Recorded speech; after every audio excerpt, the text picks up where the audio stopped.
আসসালামু আলাইকুম everyone, welcome back to my channel.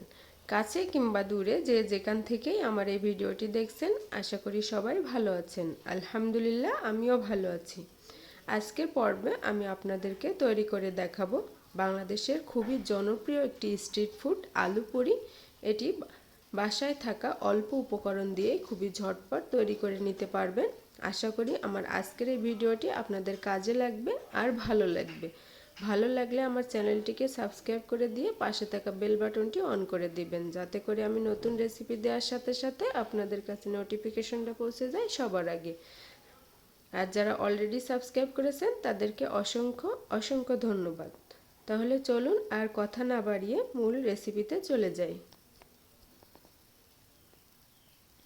প্রথমে আমি একটি ডো তৈরি করে নেব। এর জন্য 1.5 কাপ আটা আমি এখানে নিয়ে নিয়েছি। আপনারা চাইলে ময়দা নিয়ে নিতে পারবেন। এখন দিয়ে দিচ্ছি হাফ টিস্পুন অর্থাৎ হাফ চা চামচ লবণ, আর দিয়ে দিচ্ছি 2 টেবিল চামচ রান্নার তেল। দিয়ে তেল আর লবণটা আমি খুব ভালোভাবে আটার সাথে মিশিয়ে নেব।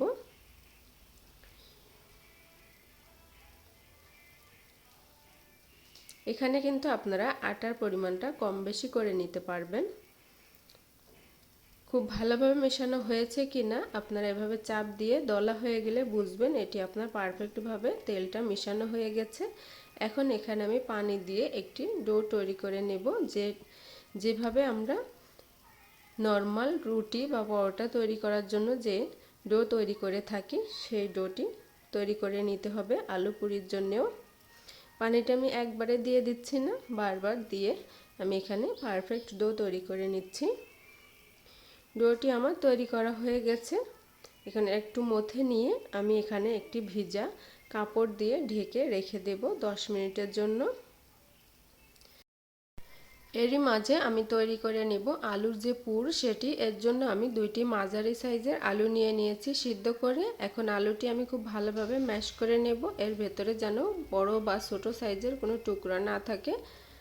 এই কাজটি আপনারা ম্যাশার দিয়ে বা কোনো চামচ দিয়েও করতে পারবেন। এখন এক সাইডে রেখে আমি আরেকটি বোলে নিয়ে নিচ্ছি 1 টেবিল চামচ কাঁচামরিচ কুচি, 1 টেবিল চামচ পেঁয়াজ বেরেস্তা, নিয়ে নিচ্ছি 1/3 চা চামচ লবণ অর্থাৎ স্বাদ মতো লবণ, আর নিয়ে নিচ্ছি 1/4 চা চামচ বিট লবণ, আর নিয়ে নিচ্ছি হাফ চা চামচ ভাজা জিরার গুঁড়া, হাফ চা চামচ ধনিয়ার গুঁড়া, আর নিয়ে নিচ্ছি ম্যাজিক মশলা। আপনাদের কাছে না থাকলে চটপটির মশলা, আর সেটাও যদি না থাকে তাহলে চাট মশলা, বা এগুলো না থাকলে আপনাদের দেওয়ার দরকার নাই। দিয়ে খুব ভালোভাবে এটি মিশিয়ে নিয়ে এখন এখানে আমি যে আলুটা ম্যাশ করে রেখেছিলাম সেটি দিয়ে দিচ্ছি। দিয়ে আবারও খুব ভালোভাবে আমি এটি মিশিয়ে নিচ্ছি। সব কিছু মিশিয়ে নিয়ে আমার কাছে মনে হয়েছে এখানে ঝালটা একটু কম হয়ে যাবে। এজন্য আমি হাফ চা চামচ চিলি ফ্লেক্স অর্থাৎ ভাজা শুকনো মরিচের গুঁড়া নিয়ে নিয়েছি। নিয়ে খুব ভালোভাবে মিশিয়ে এটি এক সাইডে আমি রেখে দেব। 10 মিনিট পরে আমি কাপড়টি উঠিয়ে নিচ্ছি। দেখেন কত পারফেক্টভাবে আমার ডোটি তৈরি হয়ে গেছে। এখন এটি আর একটু ভালোভাবে মথে নিচ্ছি। ডোটি যত ভালোভাবে মথে নেওয়া হবে আমাদের আলু পুরিটা তত কিন্তু ফুলে উঠবে। এখন একটি পিঁড়িতে আটা ছিটিয়ে নিয়ে আমি ডোটি আরও ভালোভাবে মথে নিচ্ছি।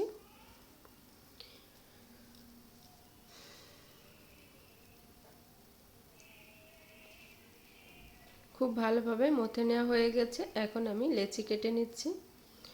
আমি একটু বড় বড় করে কেটে নিচ্ছি। আপনারা চাইলে ছোট সাইজ করেও কেটে নিতে পারবেন। আবার বেশি ছোট করতে যাবেন না, তাহলে কিন্তু ভেতরে যে আলুর পুরটা দিলে কিন্তু সেটা বেরিয়ে আসবে আর ভাজার সময় তেলটি নষ্ট হয়ে যাবে। এভাবে করে মোট 6টি লেচি আমার হয়েছে 1.5 কাপ আটা থেকে। আপনাদের কম বেশি হতে পারে। এখন একটি লেচি আমি আপনাদেরকে তৈরি করে দেখাচ্ছি। একটি লেচি নিয়ে এভাবে আটা ছিটিয়ে আমি এরকম হাতে শেপ দিয়ে নিচ্ছি। আমি সাইডগুলো একটু বেশি পাতলা করে নিচ্ছি। আপনারা চাইলে এই কাজটি বেলুন দিয়েও করতে পারবেন। এখন দিয়ে দিচ্ছি পুর, আলুর যে পুর সেটি দিয়ে দিলাম 1 চা চামচ। দিয়ে খুব ভালোভাবে এটি মুখটি আমি জয়েন করে নিচ্ছি। এটি খুব ভালোভাবে জয়েন করে না নিলে কিন্তু এটি ফেটে যাবে। আর ভাজার সময় ভেতরের থেকে আলুটা বের হয়ে আসবে। আপনাদের সুবিধার্থে আরও একটি পুর বা পুরি তৈরি করে আপনাদেরকে দেখাচ্ছি।